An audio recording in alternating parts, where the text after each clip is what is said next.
On this episode of the CJ Sweat Show, we are going to discuss how Mike Tomlin and John Calipari have some similarities. We will also get into what happened with Larry Nassar and the U.S. Gymnastics, but an interesting discussion will come from that.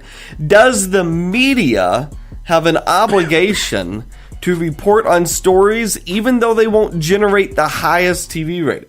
It's going to be a very interesting discussion. Also, are the Cleveland Cavaliers in trouble? And was the Patriots game rigged? We've got a lot more to get to. This is the CJ Sweat Show.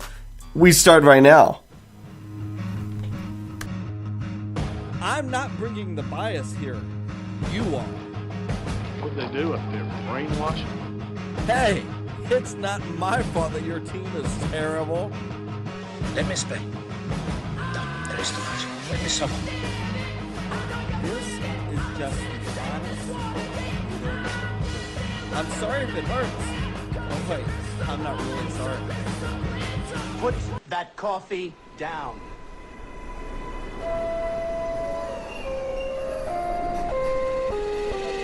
You can't stop! Can't stop, won't stop. Where the brakes at? I give him that. This is the CJ Sweat Show. We are live and brought to you out of Roanoke, Virginia. Thank you all for making us a part of your evening. It is great to finally be back on the podcast after missing last week. It's the first week I've missed from being sick. I am like the LeBron James of podcast hosts. I try to bring this to you every single week. We do not miss, but last week I came down with the man cold and couldn't get out of bed, couldn't get off the couch. It was absolutely awful. But I'm here, joined by my co-host, Chris Mason, who I believe is recovering from similar symptoms. Yeah, just got over a sickness last week, but doing well and ready to get this show on the road. Today's show should be a good one. So, of course, the last show was a couple of weeks ago. It was right before the Pittsburgh Steelers played Jacksonville in the divisional round of the NFL playoffs. And what I told you at that time was, I believe Mike Tomlin to be an average coach. But I'm never going to buy into this hype that Mike Tomlin is a good or certainly not a great coach. For instance, he's lost to Belichick. He's now 4-11 against Bill Belichick. He can't beat him. And every single game, if you notice, is the same. So I told you I didn't buy into Mike Tomlin. And I thought the Steelers, everybody kept telling me the Steelers were favorites to win the Super Bowl. And I said, no. Hold off on that. He's going to get outcoached in these playoffs. That team allowed Jacksonville to score 42 points. And everybody wants to blame Todd Haley. That's the most amazing thing. Jacksonville scores 42 on you. You score 35. It's a high-scoring game, and the first person you want to blame is the offensive coordinator.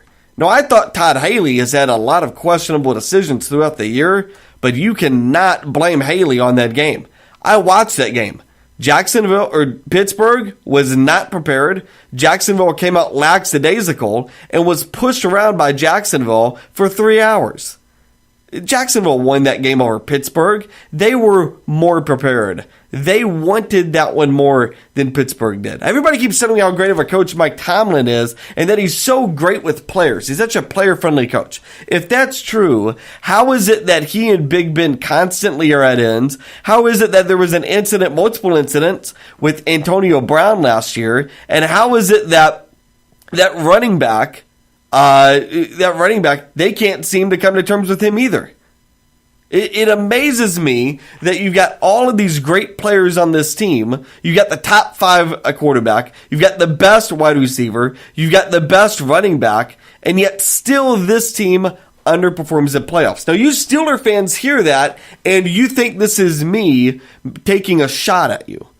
I'm not taking a shot at you.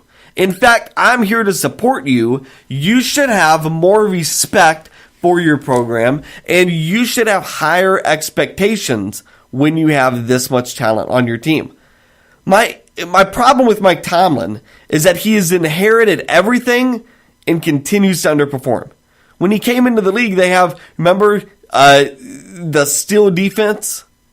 Remember that? They had that defense. They had that crazy nickname, and nobody could ever score on them. And they had Troy Polamalu. They had a great pass rush. So many great players. He inherited that. He inherited Ben Roethlisberger. They constantly find great wide receivers in the draft. They've got another one on this team, Juju Smith-Schuster, who I thought would be really good. He is going to now be, I don't know if he'll be as good as Antonio Brown. He's going to be awfully close. He'll line up on the other side. And yet still, with all of that talent, running back, quarterback, receiver, still can't win.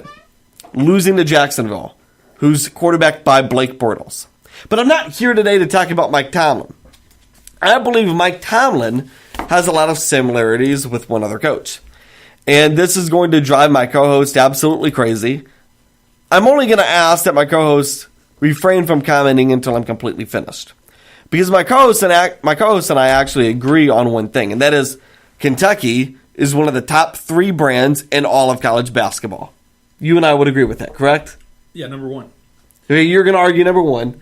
I think Kentucky, UCLA, and Duke are equally top 3 for different reasons. Duke is more internationally known. UCLA, I think, has the biggest brand. And Kentucky, I think, has the best fan base. That's how I would view those 3. I think they're the top 3 brands in college basketball. Now, Chris, when somebody takes the job at Kentucky basketball, I think there are 3 reasons they are hired to coach the University of Kentucky. Can you try and figure out those 3 big reasons for me? 3 reasons why somebody would look at a coach? 3 expectations Kentucky fans have for a head coach of their basketball program. What are your 3 biggest expectations for John Calipari? As a fan, I want you to have integrity for the program and the types of people that you're putting as a part of your program. So bringing in good kids. Mm-hmm. Obviously, I want you to win. We at Kentucky, we have a goal every year to win the national championship. And then, so what's the 3 biggest accomplishments you hope for them to achieve? Biggest achievements for them as a coach? Win the national championship would be the number 1. Number 1. So you and I agree. Number 1. What's number 2? I don't know. Maybe win the SEC tournament. I mean, that's a pretty much every year. If we're not fighting for an SEC championship, I think that's top. Maybe make the Final Four above that. Okay. If we're not going to win the national championship. But here's what I would go with. I'd say number 1, win a national championship. That's what every Kentucky fan, not just once, but expects. Because you can win 1 and still get fired. Hint, Tubby Smith.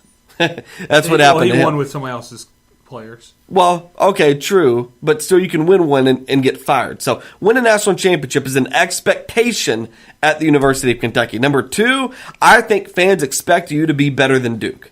Because if I were to ask any Kentucky fan, who do you hate more, Louisville or Duke, the answer would be... Who do we hate more? Who do you hate more? If Duke and Louisville are playing, I'm cheering for Louisville. Okay. There you go. So he's cheering for Louisville. So number 2, be better than Duke. Number 3, be better than Louisville.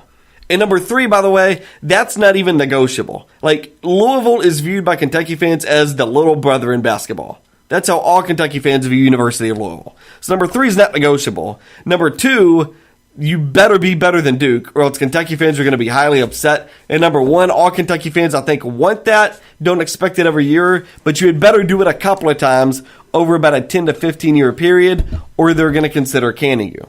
I'm now looking at John Calipari.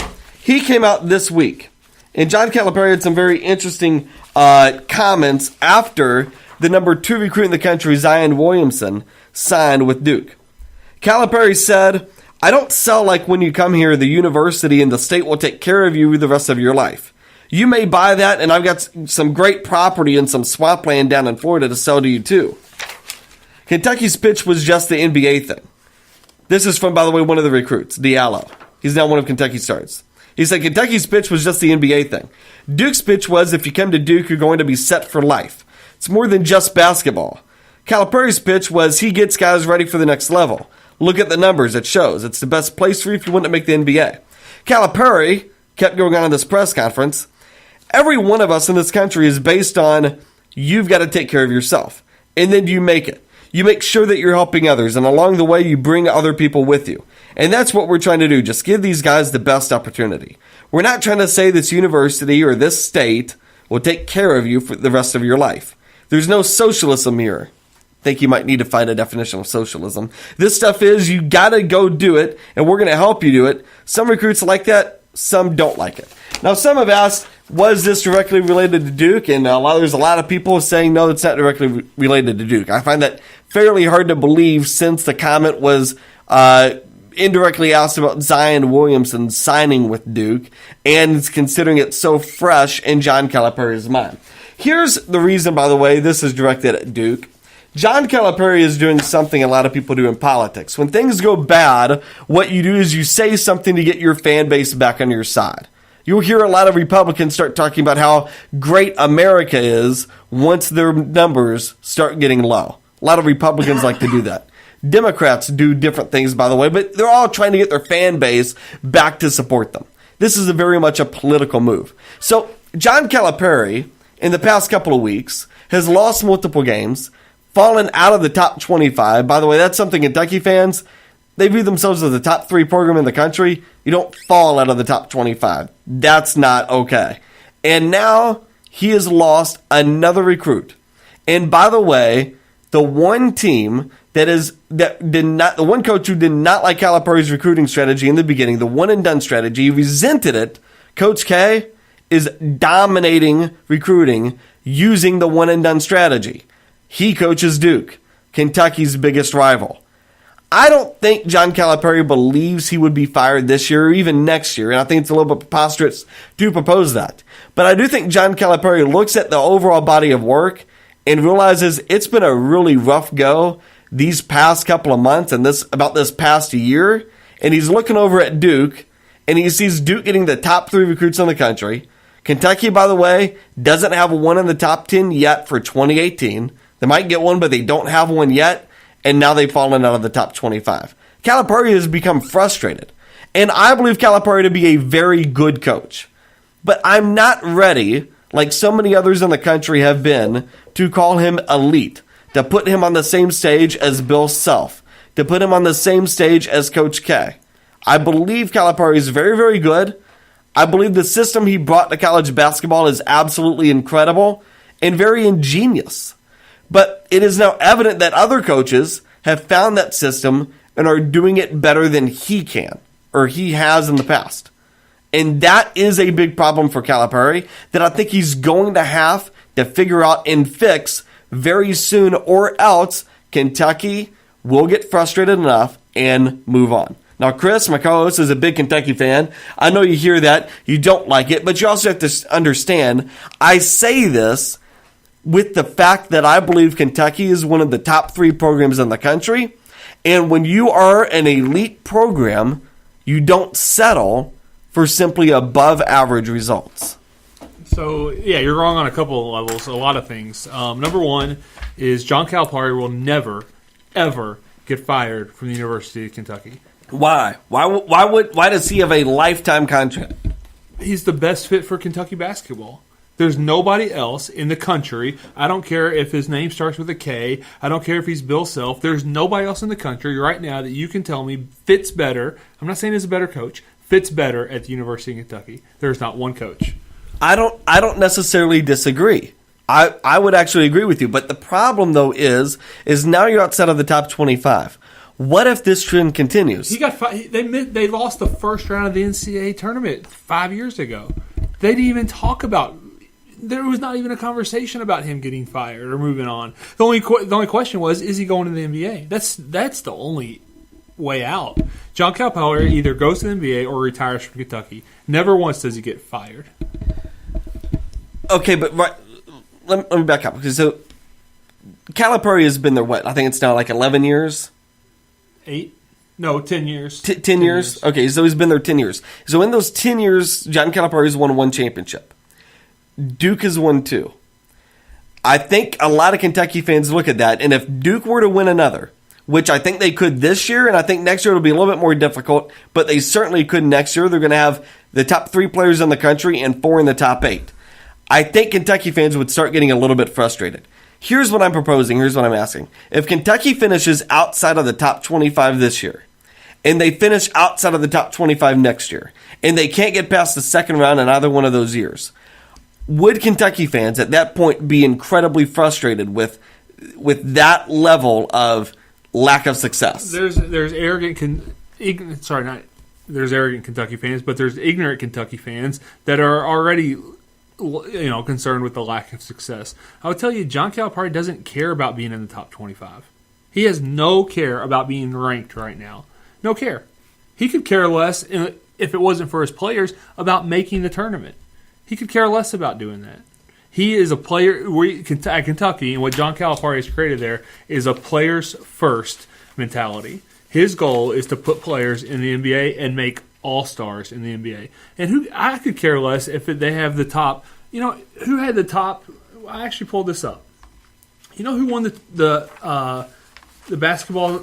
The year that UConn won their last basketball tournament. Do you know what recruiting class they had? The year they won? The year they won. But the year before that, what was their recruiting class? To come in and play as freshmen that year.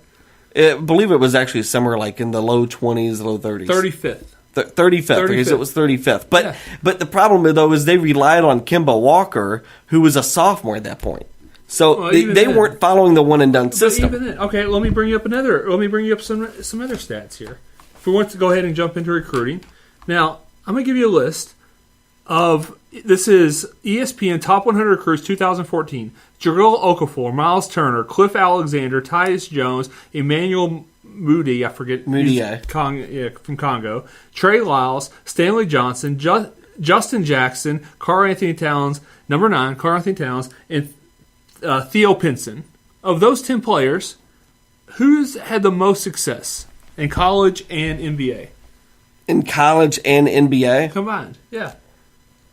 I mean, I think you'd have to go with Karl Anthony Towns. Yeah, and he was ranked 9th in that class. He is by far the stud of that class. Okay, by far. But the problem, though, is you're talking about 2014. Here's the issue, though, is that John Calipari relies on the one-and-done system. He relies on getting these top recruits. John Calipari is not frustrated about this because he went all in on Zion Williamson. And not only did he not get Zion Williamson, Zion went to, I believe, Kentucky's biggest rival, Duke. So you can't, it's one thing to lose a guy. It's another thing that they're losing multiple guys to their biggest rival, Duke. You can't tell me, if somebody were to become the CEO of Apple because of one big system they had with managing Apple, or one big idea they had with a new product for Apple, and that's why they became the CEO of Apple. Yet Microsoft took the same idea and did it 10 times better and was 10 times more profitable than Apple was on it. You can't tell me Apple wouldn't fire the CEO. Now, I'm not saying that's the exact same scenario here, but I do think there is something to John Calipari's system right now is not getting the top recruits in the country. He's still getting some good ones, but he's losing out on the top guys to the biggest rival Kentucky has. That's not true. Just because it happened 1 year or 2 years in a row doesn't mean it's necessarily true. Look at how many All-Stars Kentucky has in the NBA this year. 4. That's the most ever. It's only ever happened once other time. UCLA did it in the 80s. How many playoff games have they won? What have they done in the playoffs? I mean, basically John Wall has built the Washington Wizards. We had Cousins. That team can't get out of the first round. Cousins had 40 points, 20 rebounds, and 10 assists. Only one other player in the history of the NBA has ever done that. Yeah, they're accumulating a lot of stats. I mean, the problem is, Kentucky's NBA players are the best. There are no other school that can even come close to the amount of NBA talent in the NBA right now. But who cares about that? Ben Simmons right now is going to be the best one-and-done player to ever play. He's going to be the next star in the NBA. Ben Simmons will be. He's already taken over Philadelphia. He will be the next star. He played at LSU. Or Anthony Davis, or John Wall, or DeMarcus Cousins. He's not anywhere near as good as any of those. Ben Simmons is 10 times more valuable than John Wall is. What's that have to do with anything with Duke versus Kentucky and how Kentucky's frustrated over that? Because Kentucky is continuing to lose out on these top recruits. He didn't even go after Ben Simmons. I know he didn't go after Ben Simmons. But he went after Zion Williamson and didn't get him. They lost one recruit to Duke. That's the only kid that Kentucky recruited on that list. I think it's a big problem. Then why is Calipari coming off? Why is Calipari directly going after Duke? I mean, that's what this is. Because it's a false reality. He's just pointing out the falsehood of what the recruiting system is. Oh, you come to Duke. What happens if a kid decides to go to Duke and for whatever reasons, personal reasons, needs to transfer to Cal? I don't think he has any reason to say any of this if he doesn't feel under some sort of pressure or he isn't somewhat insecure about the fact that Duke just won another recruit. There is you don't just make a comment like that. He did everything except say the name Duke University. You don't just make a comment like that unless there's something behind it, and I think Calipari feels some stress. No. All right, we are going to take a break on that note. On the other side of this break, though, Chris has got the news, and then we are going to have an interesting discussion, and I want you all to be a part of it. Does the media have an obligation? And we've got an interesting story with this, by the way. Chris is going to read a comment. Does the media have an obligation to report on stories that don't generate the highest TV rating if these stories are more important? All right, that is coming up. We will be right back. This is the CJ Sweat Show. There's nothing left to say. I know where I'm going. We're starting here today. And you know that right. You know that's right. You know that's right. Yeah. You know that's right. Hey, it's your favorite redhead, CJ. I'm sure by now you've heard my opening rant, CJ Thoughts. Well, let me give you my thoughts on the car buying process. If you're like me, when you go to buy a car, you just want to find something reliable with decent payments. I'm not talking about going to the local guy down the street looking to make a quick sell. Buyers Auto has been around for over 100 years. And they're going to take time to ensure you're buying a car specifically fit for your needs. That's why I'll trust Buyers Auto with the purchase of my next car. Buy your auto from Buyers Auto.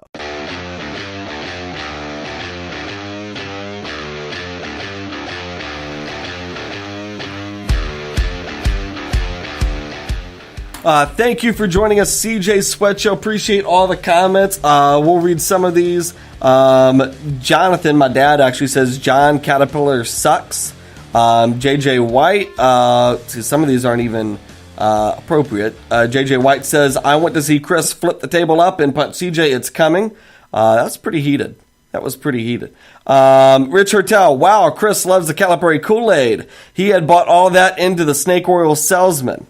All right, want to thank you guys again for joining us. Now we always have our weekly news segment with Chris. He is our show's newsman. I'm Christopher with the news. All right, in the NFL, we're all set for the Super Bowl to take place not this Sunday, but next Sunday. We're going to have Tom Brady again and the New England Patriots. They're going to face the Philadelphia Eagles, in case you were in a hole over the past weekend. And the biggest news of all of that is Justin Timberlake is going to be featured in the halftime show. Will you watch the halftime show? Oh, yeah. Heck yeah, I'm a big JT fan. No, I like Justin Timberlake. Best song. Best song? Yeah. I mean, it's got to be Sexy Back. Suit and Tie. What's that? Suit and Tie. Suit and Tie? Okay. Yeah, all right. Continuing on with the news, MLB, I guess just baseball news in general, the Hall of Fame election was announced. Chipper Jones, Jim Throne, Vladimir, I'll never be able to pronounce his name. Guerrero, and Trevor Hoffman, all induced into the, elected into the Baseball Hall of Fame. The Chipper Jones, it's funny. I'm a Nationals fan now. I cheer for, with the exception of football, I always cheer for teams based on who plays for them. So, I like the Braves because of Chipper Jones, and I grew up watching him and Andrew Jones play together. I'll never forget those two guys. And Chipper, I think, is the best third baseman I've ever seen in my life. As soon as he left the Braves, I started cheering for the Nats. He is an absolute incredible player. Really happy to see him get into the Hall of Fame. Yeah, very good player. Let's see. Moving on, we have, we just talked about this. Zion Williams, number 2 recruit in next year's college basketball, surprised the nation by announcing he was going to Duke. There was heavy expectation that he was going to announce Clemson, where his father-in-law actually played. Yeah, you know. By the way, you watched this too, the announcement, and you kind of said you felt like he was not going to Clemson because his mom showed up and just didn't look pleased with the decision, and his mom was a big proponent of Clemson. And as a Kentucky fan, what were you thinking watching that conference? Yeah, I told you. Pulls out a blue hat. I told you. I said, I could tell by his mother's body language that she was happy for her son, but just not excited that he was going away from school. And pulls out the blue hat, and because Kentucky was by most people's number 2 thought for Zion, and I guess it was a little too far away for mom, wouldn't allow him to go to school there, so he had to go with his 3rd pick. Well, if I had kids, I'd never let them go to Kentucky either. So there's that. Yeah. Let's see, tennis. We are in the semifinals of the Australian Open. And, I could tell you who's left in it, but it's basically a bunch of players you never heard of and Roger Federer. So a lot of upsets this year in the Australian Tennis Open. In other news, today is National Peanut Butter Day. Today is National... Oh, hold on. You and I are obsessed with peanut butter. I love my peanut butter. What's the best peanut butter? Crunchy. I like Jif Crunchy. Jif Crunchy? Yeah, I'm just plain and simple. Jif is okay. I go with Peanut Butter and Company all day, every day. Peanut Butter Company is the best peanut butter by far. I think I could put peanut butter on just about everything. I was even converted to putting peanut butter on a hamburger recently, which I thought would be disgusting. Absolutely incredible. All right, that is Chris Mason with the news. Chris, thank you for that. Always appreciate your weekly news updates. All right, so this is where I want you guys to chime in. I have been following this story. We have not discussed it. I don't know that I have a take on this. But I think it's an interesting discussion regardless. So you and I have discussed add-ins LeVar Ball. ESPN has discussed add-ins LeVar Ball, as has Fox Sports 1. A lot of people have. Because LeVar Ball is interesting, gets ratings. His son plays for the Lakers and went to UCLA. His other 2 sons are now playing somewhere out in Europe, like for the Norwegian Panera Express team or something like that. And so, he's interesting. But instead of, we've talked about LeVar Ball a lot. What we have not talked about, though, is the U.S. gymnastics issue and Larry Nassar, who sexually abused, I believe it's over 150 girls. And so today he was sentenced to prison. And I'm sitting there, reading through this, reading through the testimonies and everything given, and it's just some of the most horrific things. And, it got me thinking. Larry Nassar didn't get coverage by ESPN. Joe Mixon, the running back at Cincinnati, when he was with Oklahoma, punched his girlfriend. That seemed to fall by the wayside. Adrian Peterson abused his little boy. That seemed to fall by the wayside. Ben Roethlisberger had his own issues, and again, he's still in the league. Ray Lewis rumored to kill somebody. I mean, there's a lot of different things that have happened, and if somebody is successful enough, we seem to look the other way. And I think a lot of people are upset with U.S. gymnastics this morning for even allowing the Larry Nassar situation to occur. And I'm not saying you shouldn't be upset with U.S. gymnastics. You absolutely should.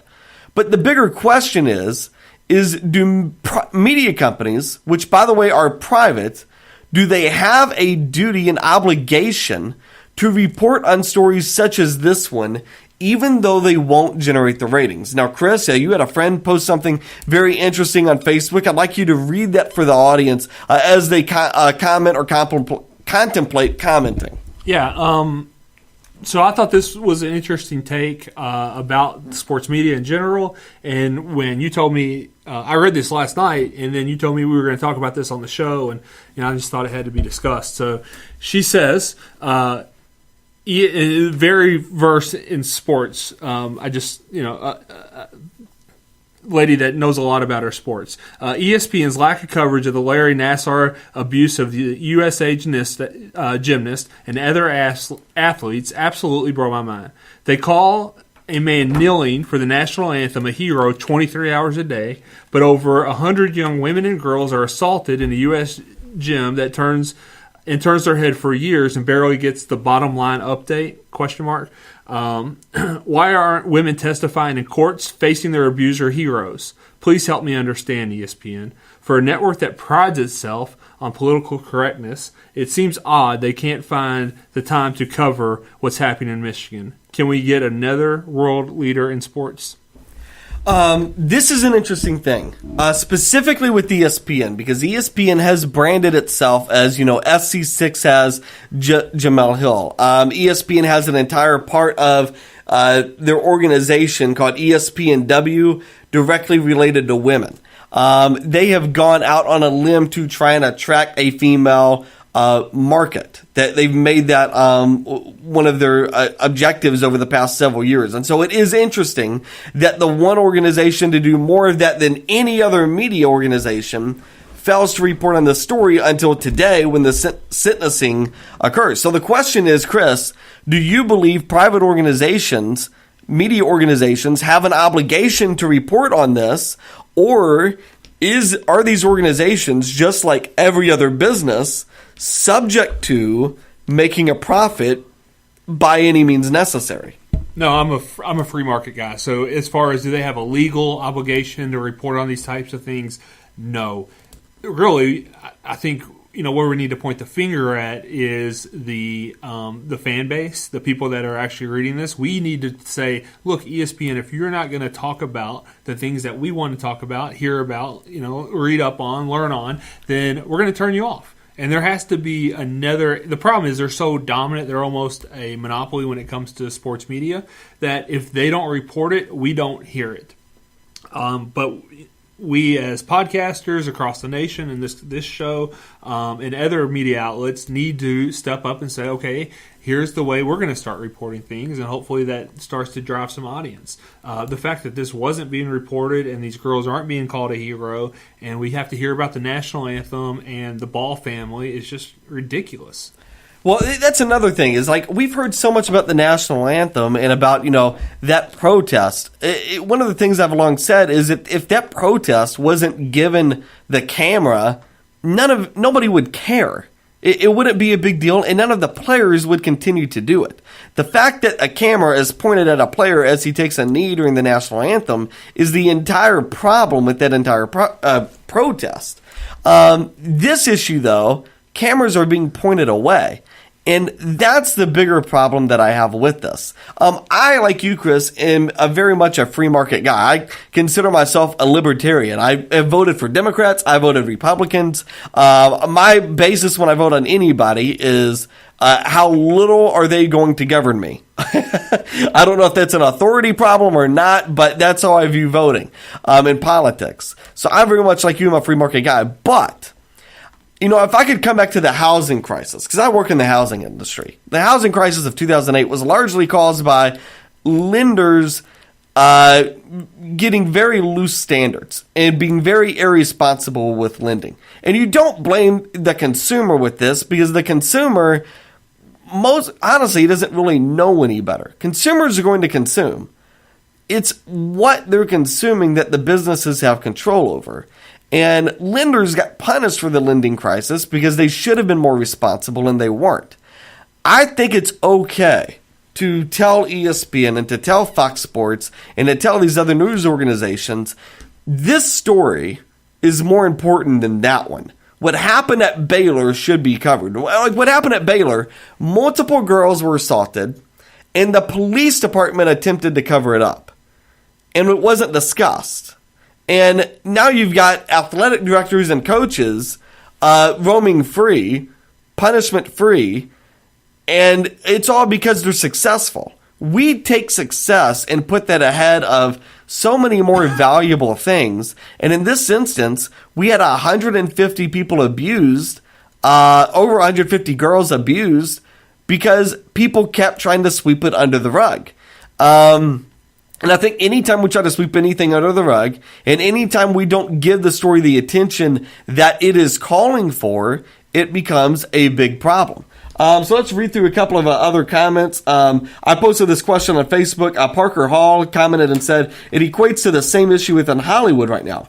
Everybody in the inside knows about it, and it is not an issue until the public finds out. Kevin Spacey. The rumors about the gymnastics camp have been swirling for years if you pay attention. ESPN knew about what was going on and is now trying to distance themselves from when it came out. I think that's absolutely right. These are not, these have not been silent issues.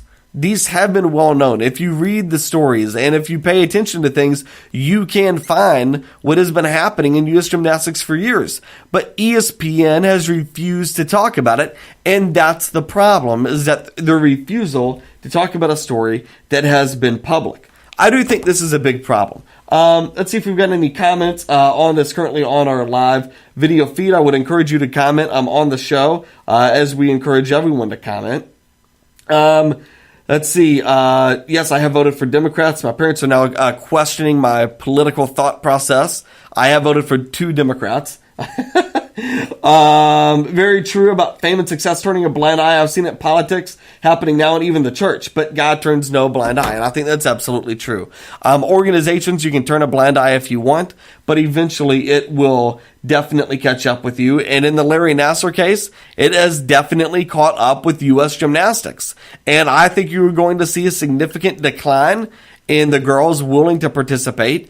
Even though Larry Nassar has been put up behind bars, now the question becomes, well, what is the culture like? If the culture allowed Nassar, the team doctor, to get away with this over 150 patients, then is a culture in place to prevent it from happening again?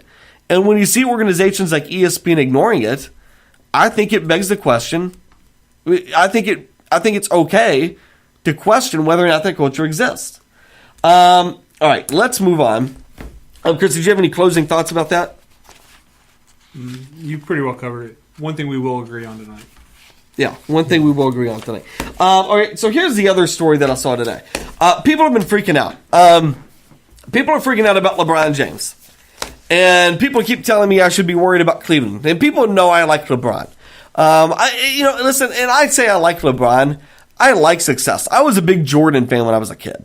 I rooted for Jordan. When he came back to the Bulls, I was so happy as a kid. I remember sitting there with my uncle. We watched the Bulls and Sonics play in those NBA finals, and that was seriously some of the most fun I've ever had. So I loved Michael growing up.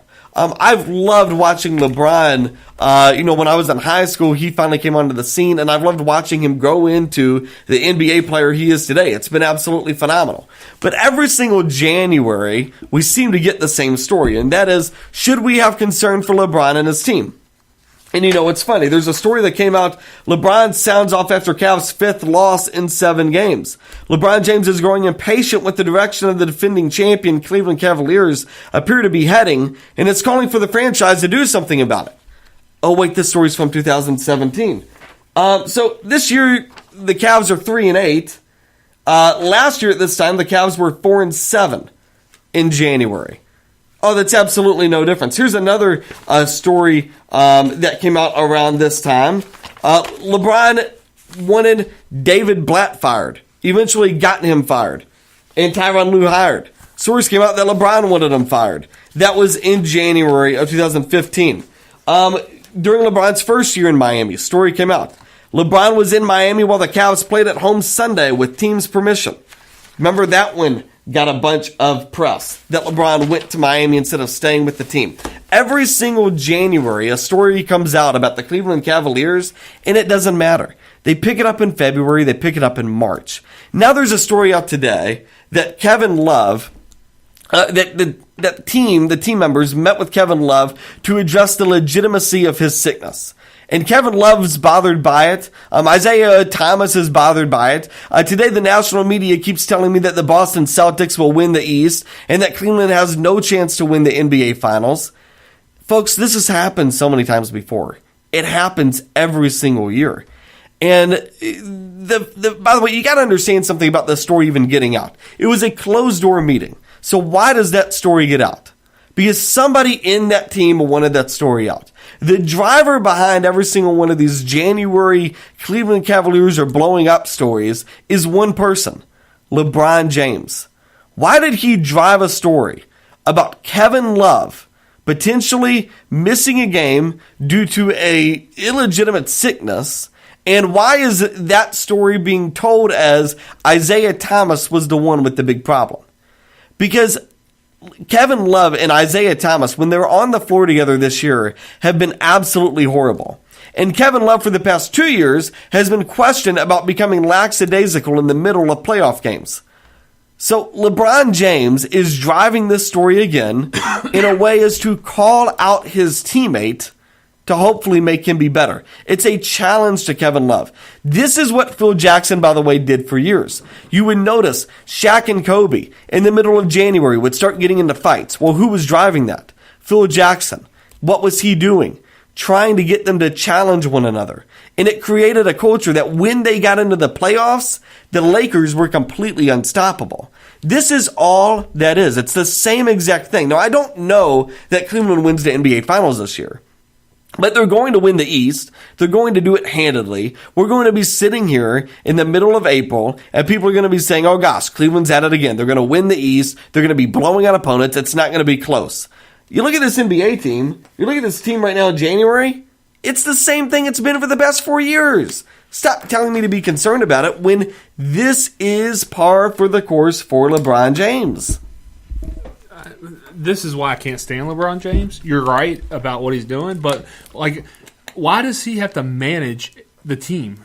Like, he's not a manager, he's not a coach, he's a player.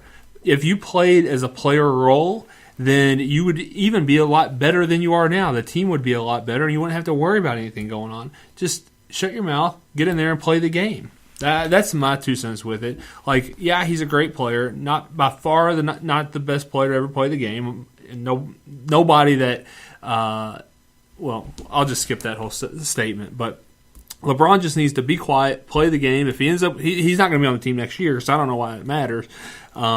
Because he's going to. You and I agree on that. Yeah, but like, to me, he should not be trying to manage a team or inspire players, other than saying, "Hey, how can we work together to make our team better?"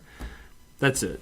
Well, listen, I think you bring up a very good criticism of LeBron, and I've got criticism about Jordan when he played. I think Jordan, was not completely sold on the game, and that's why he left the game to go play baseball. I think Jordan got into fights with players. He was not a great team player. But I do have criticisms about LeBron as well, and that is he tries to micromanage every little detail of the team, and he wants to play with his friends. Not with the players not with the players he doesn't like to play with. That's why, I'd like to see him go play with the Knicks. He's not friends with Porzingis, and he's got that whole issue with Enes Kanter.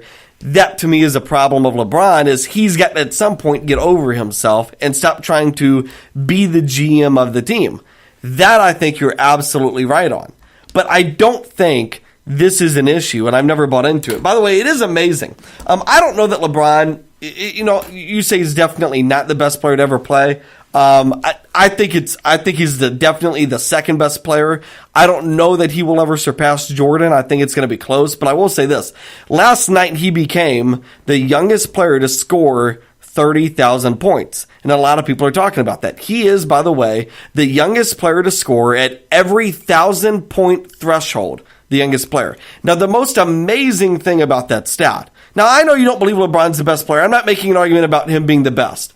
Just about how great he is. Because he is one of the greatest players to ever play the game. That I don't think you can dispute. When we talk about LeBron, I don't view LeBron as a scorer. When we talk about LeBron, we talk about his passing. We talk about his chemistry with other players. The alley-oops between him and Dwayne Wade. We talk about his defense. He's the one who made that come from behind block so incredibly popular. We talk about his quickness, his athleticism. The last thing we talk about is LeBron James in scoring. Yet he's the youngest player to score 30,000 points. LeBron, I've never seen anything like this. Where the one part of a player's game we don't talk about, he's still one of the best at. Like, imagine Tom Brady. The one thing we would never mention is athleticism. But let's imagine if he were still one of the top 5 most athletic players in the NFL. That would be the most incredible thing you have ever seen in sports. I don't think LeBron's the best player to ever play right now. But you cannot underestimate the greatness of what he accomplished last night by becoming the youngest player to score 30,000 points. And he's going to take this Cleveland team. By the way, he's going to take them back to the NBA Finals. That's absolutely incredible. He's doing this with an unathletic power forward and a 5'8" point guard. That to me is when he does that, it's going to be absolutely insane to watch. And the other part about this too is LeBron James, when he came into the league, he was a high schooler. He's the most hyped player of my life.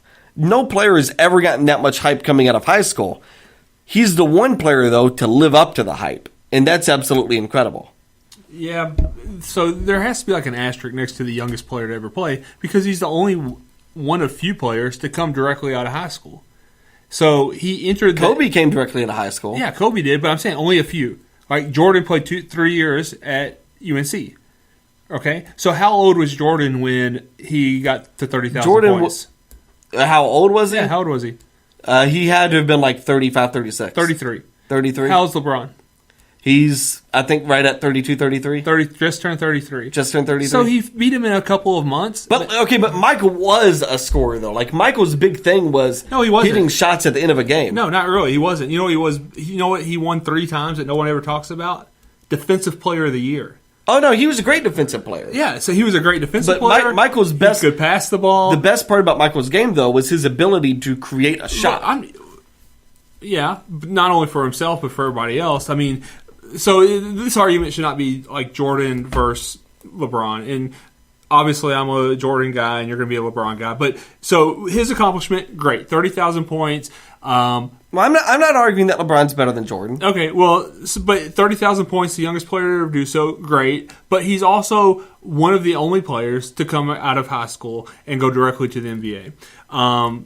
So there may be other players that follow him here soon and beat his record. I think this record is beatable because of the one-and-done system and because there are scorers now. And I don't know that these guys will do it, but like and I'll name the 2 Kentucky guys that score a bunch of points. They both play for the same team right now, Cousins and Anthony Davis. Oh, I think it's absolutely beatable because the league is transformed now into a 3-point centric league. It was not that, by the way, when Michael played, and it wasn't that way for the first 8 to 9 years of LeBron's career. When did Curry, that's very recent. How many years did Curry play in college? 3? Curry was at Davidson. Was it? I believe it was just 2 years. 2 years, maybe. I believe it was 2. Yeah, so he might not beat it just because Jordan has 2 years head start on him. But there are guys that are 4 or 5 years in this league that have a great chance of being close, if not beating LeBron's record of the youngest player. Oh, no, I definitely agree with that. I think this will be beaten. But I think it's also a point to make. LeBron, I mean, is one of the best passers I've ever seen in my life, one of the best defenders I've ever seen in my life, one of the best defenders I've ever seen in my life. And Jordan, by the way, Jordan was great. Jordan couldn't play any position, though. Jordan was strictly going to be a wing player. LeBron can play post, can play point guard, can play wing, can play. If you needed him to be a spot-up shooter, he could. Like LeBron tomorrow, if you said, I need you to score 40 points, he would do it. Like in a heartbeat, he'd go score 40 points if that's what you needed. That's what I find amazing about him. Okay, let's move on. The other thing that happened this weekend, people keep talking about this Patriots-Jaguars game, and was it rigged? So there's a story out. This is from written by Andrew Joseph of USA Today. He said an ill-timed whistle likely robbed the Jaguars from a trip to the Super Bowl. The Jacksonville Jaguars were in a perfect spot to pull off the unthinkable and shock New England in the AFC Championship game at Gillette Stadium. Then Tom Brady happened. The Patriots came back to win 24-20. As Jacksonville head into the offseason after blowing separate double-digit lead, it will be tough to ignore the unbelievable defensive play from Miles Jack and how it was robbed from being the apparent dagger. Early in the fourth quarter, the Patriots broke out a trick play with a pass block to Danny Amendola, who proceeded to find Dion Lewis for what would have been a first down. Jack jumped in to strip the ball from Lewis and rose to his feet, ready to run the ball the other way. Jack had no Patriots ahead of him who could have made a play against one of the league's speediest linebackers, yet the play was called dead. It shouldn't have been. Jack was not touched after he gained full control of the ball and was justifiably furious when the official blew his whistle. He had a touchdown and would have extended the Jaguars' lead to 27-10 in the fourth quarter. The play was ruled a fumble on the field. So the official either inadvertently blew the whistle or incorrectly ruled Jack down by contact. Once a play is ruled down by contact, the subsequent return can't be reviewed. In that moment, the play should have been allowed to continue and review after the score. Instead, Jacksonville would punt on the possession, opening the door for the eventual comeback. After that missed call, it will be a long offseason in Jacksonville.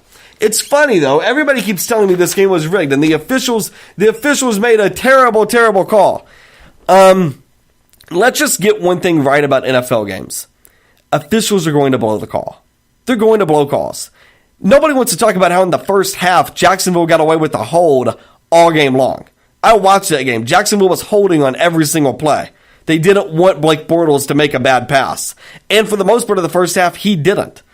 But nobody wants to talk about how in the first half, officials gave Jacksonville the benefit of the doubt. And in the second half, Blake Bortles was absolutely awful, and Leonard Fournette couldn't get running in the fourth quarter.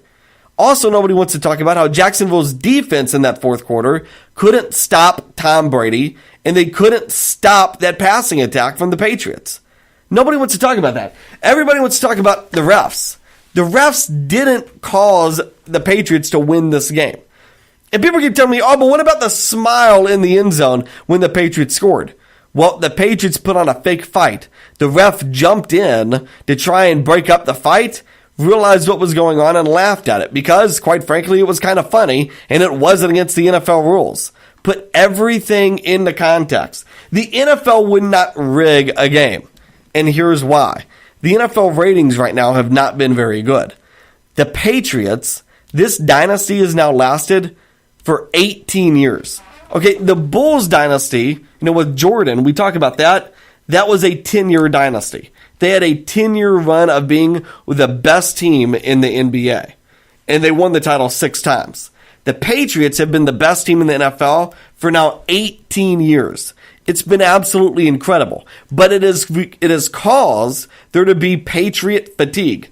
People aren't going to watch the Super Bowl the way they did 2 years ago with the Panthers and the Broncos. It's not going to happen because people are tired of watching Belichick and they're tired of watching Tom Brady. The only person on that Patriots roster that people like is Rob Gronkowski, and he's questionable for that game. And nobody looks at Philadelphia and thinks Philadelphia has a legitimate chance to win with Nick Foles at quarterback. I mean, come on. That's not going to happen. The Patriots are going to win the Super Bowl. So don't tell me it's because the NFL rigged it. If the NFL was going to rig a game, don't you think the NFL might want, the Giants, one of their top 5 brands, who have Odell Beckham, their top athlete, their most profitable athlete, the biggest star in the league? Don't you think they would want the Giants to be slightly more competitive than 2-14? Don't you think they would maybe want the most profitable franchise in the league, the Dallas Cowboys, to maybe be in the playoffs? And one of their biggest brands, the Pittsburgh Steelers, to maybe not lose to Jacksonville in a close game in a divisional round? Or how about the Packers, one of the most storied franchises with Aaron Rodgers not being in the playoffs? Or the Bears, who have been completely irrelevant for the past 10 years, are still one of the biggest brands and in the city of Chicago? Or maybe the Rams in the newly found Los Angeles market. Like, if the NFL was going to rig a game, why would they rig it for the Patriots?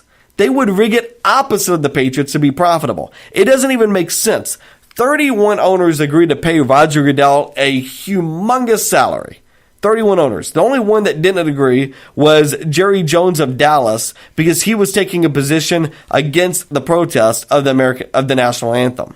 So that's the only one. And he took a position because of that. Didn't even have to do with anything else. The owners love Roger Goodell. They love where the league is at. Are ratings down over the last 9 years? Yeah, they're down over the last 9 years. But putting the Patriots in the Super Bowl isn't going to solve that. The ratings are down because, quite frankly, people aren't playing fantasy as much as they were. DraftKings is not nearly as popular as it used to be. And those were 2 huge driving forces. And third, sometimes things just can't stay as popular or as great as they once were. We all thought, remember Seattle when they first made the Super Bowl and they did it in back-to-back years and everybody kept saying that's the next dynasty in the NFL? Well, Seattle didn't even make the playoffs this year. Yep. So, these things, nothing lasts forever in life.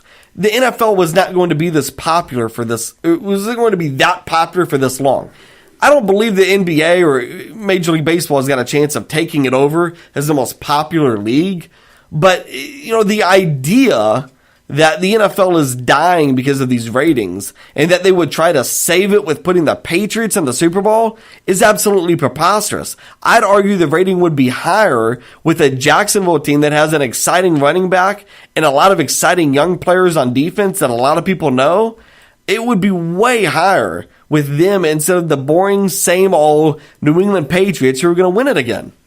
Yeah, I agree. What the NFL wants is parity, right? What they want is everybody's team to have a chance, and that's really what they're trying to drive through a number of different. That's why the worst team in the league gets the number one draft pick. Yeah, well, and they continue to do things to try to manipulate it that way.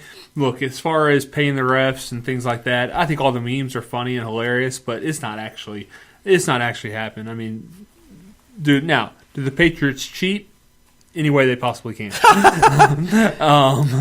But I think one thing that we're not, as NFL fans, what we are not appreciating enough is the absolute dominance that is Belichick and Brady. Oh, yeah. I mean, it's just absolutely amazing. One of the reasons why I almost wanted, I'm not going to, but one of the reasons why I almost want to cheer for New England in the Super Bowl is just their utter dominance over that long span of time has been crazy to watch, but we're not really appreciating it. It's going to be something that 20 years from now we look back and we're like, gosh, remember when the Patriots won like 28 Super Bowls in a row? And it's amazing. Yeah, no, I agree with this. And by the way, I will be cheering for the Patriots as I have for the past several years. I root for greatness. I root for the Cavs. I mean, I don't like Kentucky because I'm a Duke fan, but my dream Final Four is Duke, Kentucky, Kansas, and UCLA because I want the four best programs to be there. I want to see the Patriots win another Super Bowl. I would love to see Brady do that. But you're right. People aren't appreciative of the dynasty that is the Patriots. So the second they have something to pick on, they jump at it. And it's funny to me, all the fans that go after the Patriots, they all happen to be Pittsburgh Steelers fans who I think are incredibly insecure about where their organization is right now with Le'Veon Bell holding out on contracts, Mike Tomlin having issues. Now you've lost your offensive coordinator, Todd Haley.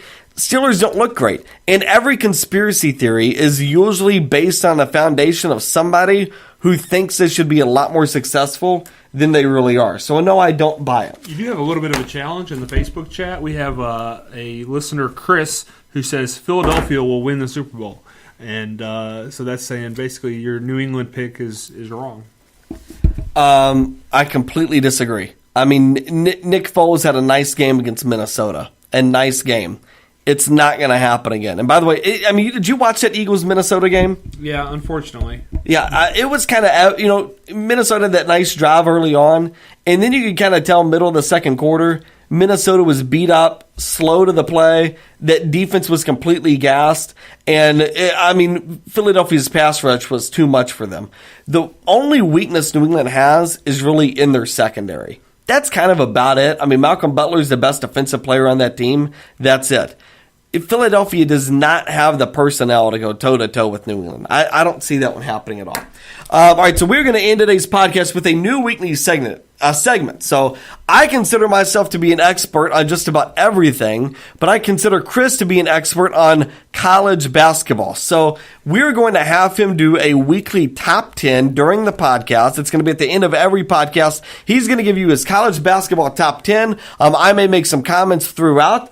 So Chris, take it away with your top 10 college basketball teams right now. All right, I'm going to do this David Letterman style top 10. So we're going to start with number 10. And at number 10, I have the Cincinnati Bearcats. Cincinnati Bearcats at number 10. I've not watched too much of Cincinnati in the American Conference, but I believe they're, 19-2 right now? Yeah, they only have 2 losses. I'm actually pulling up the ESPN top, USA Today top 10 and kind of compare to what we have there. They're haven't played the hardest schedule here, but they are one tough team, especially defensively, and I think we'll make a deep run in the tournament this year. All right, let's go to number 9. My number 9, let me get these side by side here so we can talk about it. My number 9 is Michigan State. Michigan State, all right. So this is always a well-coached team, very dangerous come tournament time. Yeah, Tom Izzo's the man in March. it seems like he's consistently in the Elite Eight or better. Yeah, so, number 8, and this probably moved up after last night, and they had a stellar win. Oklahoma beat Kansas last night, and my number 8. Yeah, did you watch this game? Yeah, all of it. Trae Young. We had this discussion earlier. You don't believe Trae Young's going to be a star in the NBA? I'm not sold on it. I don't know if he will or not. I'm just not sold. I don't know that he will be either, but I tell you what, he reminds me of a more athletic version of Lonzo Ball. His passing is so absolutely incredible. But, I was texting a friend earlier today. He's a big Oklahoma fan, and he said that, that's one of the first games this year. It has felt like a true team win.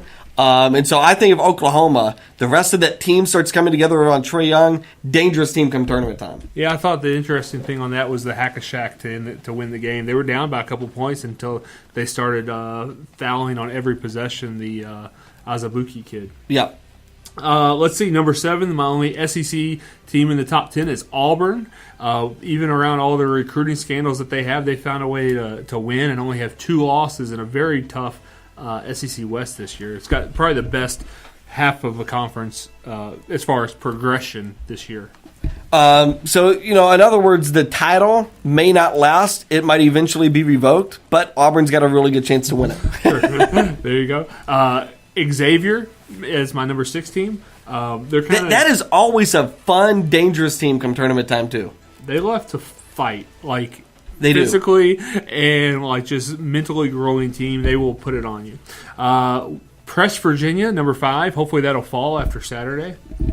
So UVA at number 5. I do think that is good. Yeah, West Virginia. You've got West Virginia. Press Virginia. Press Virginia. Okay, so West Virginia at number 5. That is a very good team. That's a very athletic team. They can score in multiple ways on you. They play Kentucky on Saturday in the Big 12 SEC Challenge. That should be a fantastic game between 2 very talented teams. Yeah.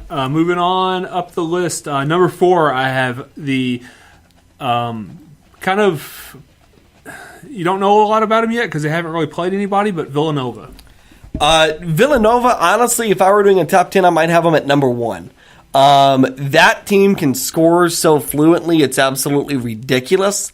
And Jay Wright is another one of those coaches that come tournament time always has his teams ready. That's going to be a very tough out. Yep. Purdue is my number 3. They have this kid, Isaac Haas, who is a freaking hoss. He's 7'2", and they can just basically throw the ball up to him anytime they want 2 points. They're amazing. All right, who's at number 1? No. I'm sorry, number 2. 3. Number 2, unfortunately, is D-double-O-K, Duke. I told you this at the early part of the year. This is the biggest Duke team I can ever remember. I've never seen a team this tall and this lengthy. They've got so much length. Marvin Bagley, I think, is going to be player of the year if he continues playing like he has. The one thing that I think they've got to fix more than anything else, and they've got a couple of issues, but the number one thing they've got to fix is they've got to fix free throw shooting. But if they can fix that between Grayson Allen and these super talented freshmen, I think Duke's got a great chance to win it. They also have to learn how to play defense. And number 1, speaking of playing defense, is the Hoos from the University of Virginia. All right, so you've got the local favorite UVA Hoos. This team has actually figured out some offense this year. But they have figured it out against teams they typically beat. Last night they played Clemson. That was a close first half. They made an adjustment in the second half to completely slow that game down, and I think it's because UVA got super uncomfortable in that game. This Saturday, UVA plays Duke. I think this is a big game for both teams. We're going to learn a lot about UVA and Duke in this game. Duke, like you said, has got to play defense. This will be a good test for him. In UVA, what type of pace do they go with a team that can score as easy as Duke has been able to? That to me, the coaching matchup there is going to be absolutely incredible to watch. Yeah, UVA has a lot of very nice wins. You mentioned they beat Clemson. They've got a win against UNC, stomped Virginia Tech at Virginia Tech. Those are their conference wins. Only loss at West Virginia early on in the season, and they've made a lot of progress, especially on defense now. They kept Clemson to 36 points. Yeah, Clemson only scored 13 in that entire second half. That's what I say. They made a decision in the second half we're going to take the shot clock all the way down to like 1, take a shot, hope it goes in, and then just play really good defense on the other end. Yeah, this is a boring team to watch, but they're good. And this is an 18th ranked Clemson team, not like this unranked like cupcake. This is a very good school. Yeah, they are boring though. They are not a fun watch at all. All right, by the way, that's why I actively root against local favorite UVA. So there you go. All right, I want to thank all of you guys for joining us. I appreciate all the great discussion we had on the Larry Nassar story, our discussion on Duke and Kentucky. Now we will be back next week. I may do some sort of live video this weekend as well too, as we get ready for the Pro Bowl. By the way, you know what I'm super excited about coming back this year? Hopefully not the Pro Bowl. Snooze fest. Not the Pro Bowl. That is a snooze fest. But the skills competition comes back. Cool. And the NFL skills competition is absolutely incredible to watch. I remember watching it several years ago, and like Ben Roethlisberger threw from midfield out of the stadium onto a small target on a boat. It's the most incredible thing to watch. So I will most certainly be paying attention to that. So probably some sort of live video coming to you this weekend. Pay attention for that. We are live, or we are available on iTunes. We're available on Spreaker. We're available on Google Play. We are also available on YouTube. Make sure you subscribe to us on all of those formats. We will be back next week. Have a great night.